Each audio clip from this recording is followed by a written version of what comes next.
And good morning, meteorologist Chris Smith here with the very latest on what's going on weather-wise across Northwest Florida. It was not really too much of an active night. It was active from the standpoint of we saw a bunch of rainfall that was much needed. We ended up with one tornado warning a little bit before 6 o'clock for Gulf County that was canceled pretty quickly. Other than that, we didn't have any other warnings. It was just a night of good rainfall across Northwest Florida.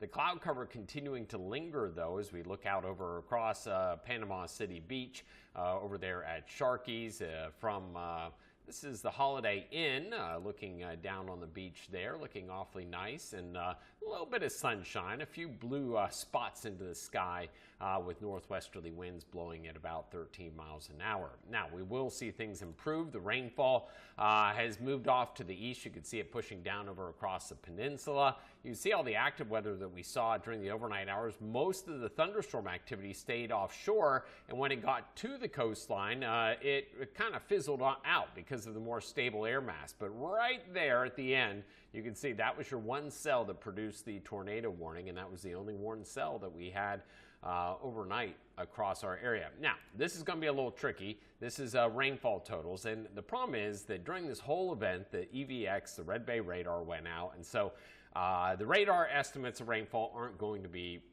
very good for a good chunk of our area because EVX missed a good chunk of the event. But I want to show you a few things. This is from the Tallahassee radar, and it picked up a swath of rainfall across eastern Bay County, over 6 inches of rainfall, and I think this verified.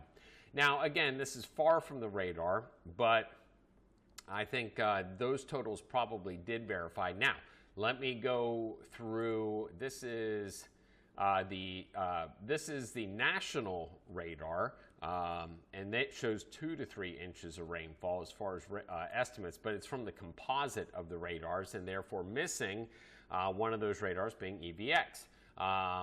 But you still see, I think most of us saw at least a few inches of rain. Some of us may be a little disappointed, but there was a good swath that saw at least an inch of rainfall. Some of us saw obviously a boatload that caused flooding problems in downtown Panama City and stuff like that.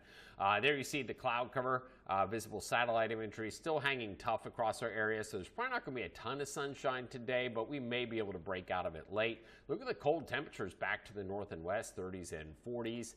Right now, we're still holding on to the 60s. Dew point temperatures, and look at the juicier atmosphere here down across the peninsula of Florida as that got on the warm side of the warm front, and you see the temperatures now beginning to fall west to east, but still pretty comfortable. Gulf County over into Franklin County, and then 50s as you make your way farther inland. Look at the dew point temperatures higher towards the Forgotten Coast, drier air moving in. But again, the winds are now blowing out of the north and west and fairly briskly, 10, 15 plus miles an hour, quite a bit higher across our coastal waters.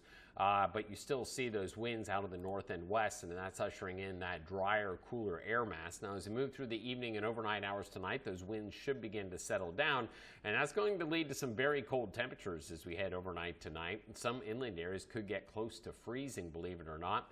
As we move through the day on Wednesday, winds will be fairly light and variable.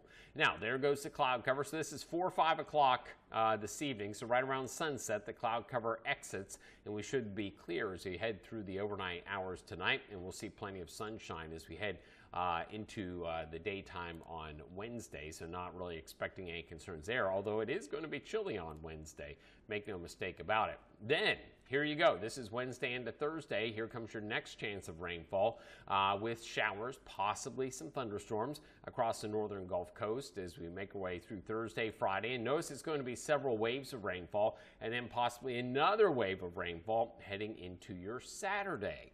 I'm hopeful by the second half of Saturday the rainfall begins to taper off across our area, but I still think there's a potential when you start adding up these several waves that we could be talking about at least another 1 to 2 inches of rainfall at the very least. So for the rest of today, temperatures are about as warm as they're going to get. I think they start to fall this afternoon. Skies begin to clear. Temperatures by 9 o'clock down into the 40s.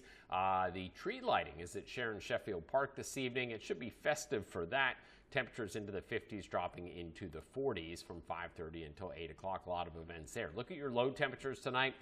Mid-30s inland, low 40s expected expected right along the coastline. High temperatures Wednesday only right around 60 degrees. That's all we're going to be able to do. And then as we head into Thursday morning, not quite as cold, 40 inland, closer to 50 at the coastline. So here's that 7-day forecast. Last of the warm weather today. After that, generally below average temperatures for the next 7 days. But look at this, good rain chances Thursday, Friday, and Saturday. Have yourselves a great afternoon.